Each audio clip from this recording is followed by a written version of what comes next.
Jadi selain kita berbicara masalah energi, kami juga peduli terhadap UMKM.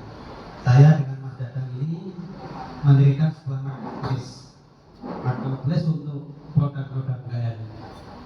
Kami bawa produk dari Nganjuk, tapi karena kita bertempat di Mojokerto, maka kita mendukung dari UMKM yang ada di Mojokerto. Kami persilakan narasumber dan moderator foto bersama dan juga sekaligus menerima produk dari UMKM di Mojokerto. Semuanya. Beserta depan semuanya, monggo.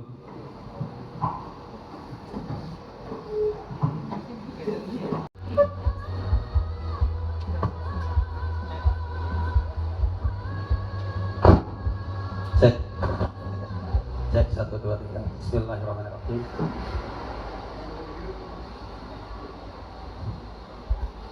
Baik Bapak Ibu, sebelum mengawali kita sama-sama berdiri untuk menyanyikan lagu Indonesia Raya. Kami persilakan.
Silakan duduk kembali.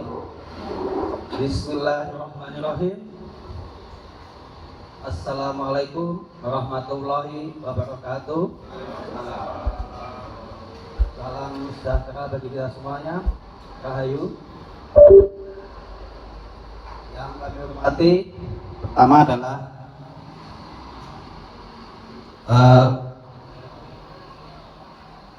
Bapak Anang selaku GM dari PT PLN. Yang kedua yang kami hormati adalah Mas Agung dari Aminah, dan juga yang kami hormati, ini sebenarnya sudah lama kita berkomunikasi, cuman baru pada hari ini kita bisa ketemu, Pak Amal beserta tim, dan juga moderator kita pada siang nanti adalah Mas Mohsen Budiono. Mas Mohsen Budiono ini adik saya, dan juga sama-sama yang kita membesarkan Senit merupakan lembaga think tank bidang energi. Beliau ini juga penulis dan juga yang punya sertifikat followership. Jadi kalau Bapak Ibu di Google nyari followership, beliau ini dan certified satu-satunya di Indonesia. Sertifikatnya dari mana? Dari Belgia. Jadi kemarin barusan dari Amerika untuk ada pertemuan tentang followership. Jadi kalau banyak orang bicara masalah leadership, beliau mencermati masalah followership. Nanti seperti apa sih pentingnya followership dalam kehidupan kita sehari-hari dalam sebuah perusahaan maupun dalam berbagai organisasi. Itu ada sesi khusus nanti, bukan pada hari ini. Dan juga Bapak Ibu semuanya, jadi ini pertama kali ada juga di sini dari teman-teman Dewan Energi Mahasiswa, juga ibu-ibu dari BUMDes ya. Selamat kenal Bu, salam kenal. Pertama kali juga kita bertemu, semoga ini bukan yang pertama. Kita harapkan nantinya berkelanjutan. Dan juga sahabat saya dan juga mentor saya untuk bidang budaya Pak, bidang budaya dan juga pembinaan desa wisata, yaitu kita memanggilnya Kimambu. Kimambu, silahkan berdiri Kimambu. Nah, itu Kimambu. Sudah seperti saudara saya sendiri Pak, Bapak Ibu semuanya. Jadi beliau mentor saya mencermati budaya, terutama untuk wilayah Mojokerto dan Jombang, budaya Mojopahit ini. Dan juga Bapak Ibu semuanya yang hadir pada hari ini, yang tentunya kami sangat berterima kasih di waktu liburnya, di waktu singgahnya pada hari ini menyempatkan hadir. Pertama bagi narasumber ini sebenarnya waktu liburan panjang ini. Kita kita undang dan juga meluangkan waktu bisa hadir pada hari ini, dan juga teman-teman panitia. Alhamdulillah bahwasanya kita pada hari ini dapat dipertemukan dalam keadaan sehat walafiat. Salam dan salam kepada kita, pada junjungan kita Nabi Muhammad SAW. Semoga kita semuanya diberikan kenikmatan iman, kenikmatan kesehatan, dan juga semoga nanti di akhir zaman di mana di depan nanti kita dapat syafaat dari Nabi Muhammad SAW. Bapak Ibu semuanya, ini formatnya memang berbeda dari yang biasa kita lakukan. Jadi kalau dulu biasanya kita memakai format yang formal sekali. Hari ini kita coba membuat format yang relatif relax. Kita di kafe yang kebetulan rekomendasi dari teman Kimambu. Di sini biasa dibuat untuk pertemuan. Nah, nantinya kenapa isu energi ini penting? Jadi sebenarnya dalam kehidupan sehari-hari ini kita itu mau menggunakan energi. Kita tahunya di rumah kita sudah nyala listrik dengan baik. Tapi kalau padam 1 jam aja atau baru 1 jam, 5 menit aja sudah teriak-teriak. Jadi seolah-olah ya sebuah proses panjang bagaimana energi itu bisa sampai, tapi seolah hilang dengan adanya satu hal kecil. Nanti bisa kita cermati sama-sama bagaimana sih energi listrik itu bisa nyampe ke rumah itu, bagaimana perjuangannya. Contoh, apalagi orang Jakarta Pak, yang pernah mati lampu itu hebohnya minta ampun kan. Tapi saya kira di daerah relatif lebih aman lah. Begitu juga dengan BBM telat sehari saja mungkin, atau belum sehari ya, telat beberapa itu ada ramai juga. Padahal juga kita bisa melihat secara lebih utuh bagaimana sih upaya yang dilakukan oleh badan usaha dalam upaya untuk bisa mendistribusikan kebutuhan masyarakat itu dengan baik. Ini dari sisi itu. Nah, kita nanti akan mendengarkan juga dari PGN. Jadi warga Mojokerto ini sudah masuk dalam program untuk memperoleh jaringan gas. Ada beberapa wilayah nantinya yang akan memperoleh jaringan bumi ini. Ini energi yang relatif lebih bersih, jauh lebih murah, dan juga aman. Tidak perlu khawatir terjadi kekurangan kelangkaan LPG. Nanti bapak-bapak ibu dari PGN akan bisa menjelaskan itu. Dan juga semoga ini program ini berkelanjutan. Jadi banyak wilayah di Kabupaten Mojokerto maupun Kota Mojokerto memperoleh manfaat ini. Tentunya kita juga nantinya diharapkan terutama dari bapak-bapak ibu yang sudah masyarakat, ibu dari BUMDes maupun bapak-bapak semuanya nanti bisa membantu mengkomunikasikan kepada masyarakat supaya bahasanya ini baik. Ini ada sebuah program yang sebenarnya bisa bermanfaat bagi masyarakat secara luas. Dan apa saja nanti kalau ada kendala boleh ditanyakan juga Pak. Kita dari penyelenggara pada siang hari ini tidak hanya berhenti pada sini saja, nanti kita juga akan melakukan membantu mensosialisasikan kepada masyarakat. Jadi nanti Bapak Ibu dari BUMDes dan juga Bapak-bapak tokoh masyarakat mohon nantinya berkenan ya kita setelah acara ini dalam waktu ke depan bersama-sama kita juga untuk ke masyarakat juga untuk mensosialisasikan seperti itu. Yang pertama. Yang kedua, sebenarnya program ini pertama kali kami lakukan di Mojokerto. Kalau di Nganjuk kita sudah melakukannya sebanyak 3 kali kegiatan. Artinya nantinya ada kegiatan lanjutan dari kegiatan ini. Nah, itu saja pengantar masyarakat saya. Yang utama ada namanya, kalau kita mencermati subsidi, itu ada subsidi produk saat ini, yaitu di BBM dan juga subsidi harga situ. Kalaupun toh ke depan ada perubahan, misal ada subsidi ke masyarakat secara langsung, itu kita tunggulah lanjutan seperti apa. Tapi yang patut kita ingat bahwasanya ayo bicara masalah energi ini bukan hanya milik kalangan elit. Bicara masalah ini bukan milik kalangan elit saja. Kita yang setiap hari merasakan masalah energi mempunyai hak dan kewajiban juga untuk bicara masalah energi. Jadi kalau saya ingat Pak, kalau saya beberapa hari ini, beberapa waktu ini, bulan terakhir ini sering ke masyarakat. Jadi kalau di warung-warung apapun fasih Pak bicara masalah politik. Apalagi menjelang 2024 ini bicara si A, si B dan lain-lainnya. Sudah fasih semuanya. Padahal kebutuhan dari mereka yang sudah tahu secara masuk masalah energi adalah terlewatkan.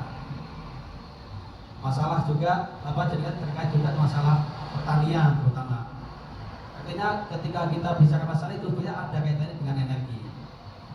Nah, ke depan kita nantinya akan coba lebih ini Pak, Bapak Ibu semuanya, lebih mengeksplor, lebih mendalami kebutuhan masyarakat yang paling mendasar dan juga bagaimana meningkatkan taraf hidup masyarakat terhadap kebutuhan energi ini.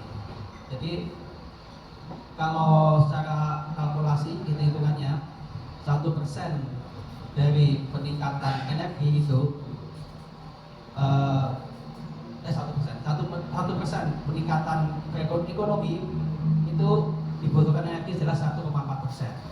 Makanya kalau kita lihat kalkulasinya pertumbuhan energi adalah pertumbuhan ekonomi 5%, artinya kita membutuhkan kebutuhan energi sekitar 6-7%. Itu hitungan dasarnya. Realisasinya seperti apa? Makanya ada sebuah fenomena, makanya kan jadi oversupply di PLN. Ini karena sebuah proyeksi dari kebutuhan yang diproyeksi ada 7%, sehingga perlukan energi sekitar 9%. Namun pertumbuhan tidak tercapai itu sehingga jadi oversupply.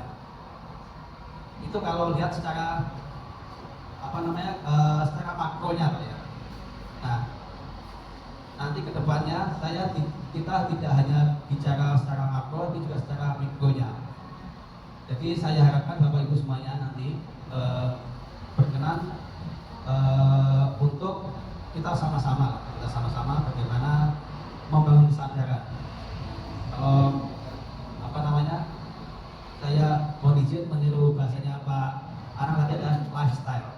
Bagaimana kita lifestyle kita ini supaya ya tidak canggung lah berbicara masalah energi. Mobilitas siapa ini menggunakan energi.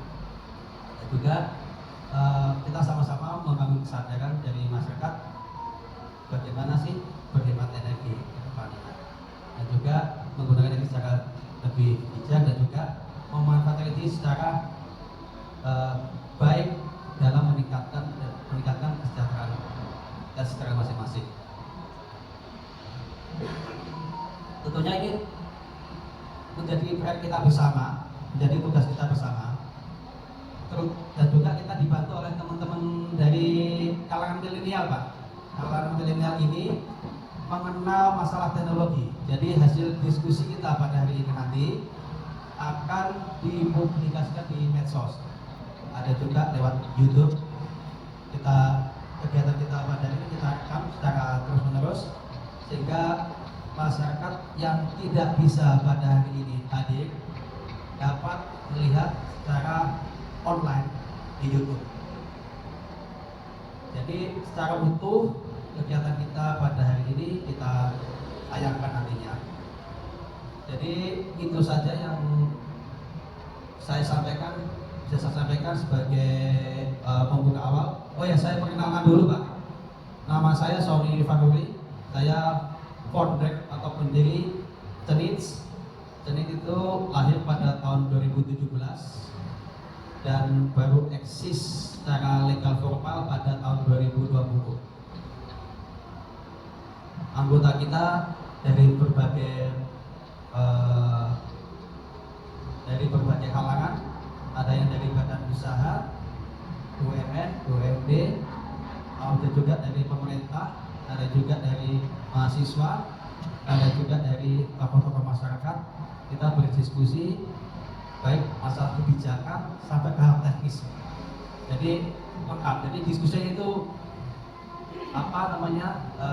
utuh. Tapi ya mohon maaf, namanya diskusi kadang-kadang juga jadi untuk agak kasar ataupun unik-unik lah. Tapi intinya mereka berdiskusi di dalam seni itu dalam rangka bagaimana ke depan menjadi lebih baik. Bagaimana sebuah harapan yang dari masyarakat itu bisa terwujud, dan juga bagaimana sebuah kebijakan itu bisa diimplementasikan dengan baik, terutama aspirasi-aspirasi dari masyarakat supaya bukan hanya didengarkan ketika mengeluh, tapi juga ada pelibatan ketika proses membuat sebuah kebijakan. Itu yang sama-sama kita coba perjuangkan, dan juga kita sama-sama bagaimana membangun kesadaran kita bersama, membangun kesadaran bagi masyarakat secara luas. Nah, untuk lebih detail nanti narasumber akan menyampaikan, terutama juga nanti Mas Mohsin yang akan memimpin jalannya diskusi kita pada siang hari ini. Waktu dan tempat Pak Mohsin. Oh ya, Pak Mohsin ini adalah GM Cenit untuk GM 5 wilayah Jatim Balinus. Jadi dengan ini Mas, dengan Pertamina. Baik, waktu dan tempat kami silakan kepada Mohsin untuk memimpin acara kita pada siang hari ini. Jadi yang ini Mas, santai aja kita diskusinya, monggo. Namun yang jelas semoga acara kita ini membawa manfaat, khususnya bagi yang hadir dan juga bagi masyarakat luas nantinya. Billahi taufiq wal hidayah, wallahu muwaffiq ila aqwamit thoriq. Wassalamualaikum warahmatullahi wabarakatuh. Akhirul.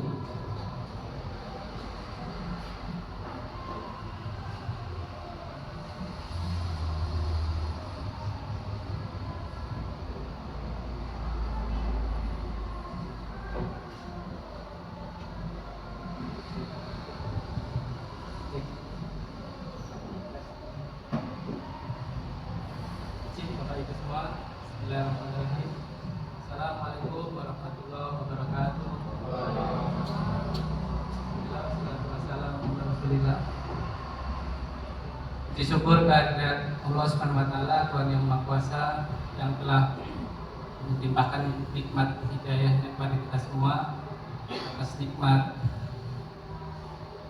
kesehatan, nikmat waktu luang, nikmat opportunity. Empat opportunity ini yang jarang disyukuri ya Bapak Ibu ya. Kita bisa hadir di sini, kemudian juga nanti insya Allah berbagi ilmu, sharing knowledge. Izinkan saya untuk memimpin diskusi kali ini kita. Jadi mungkin sebelum itu terima kasih Pak Sani ya.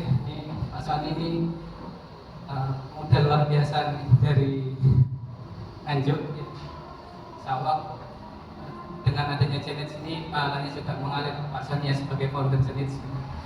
Jadi Cenits ini Bapak Ibu sebagai awalan, perkenalkan saya Muhsin Budiono, tapi biasa dipanggil Muhsin. Muhsinnya pakai H ya, Muhsin.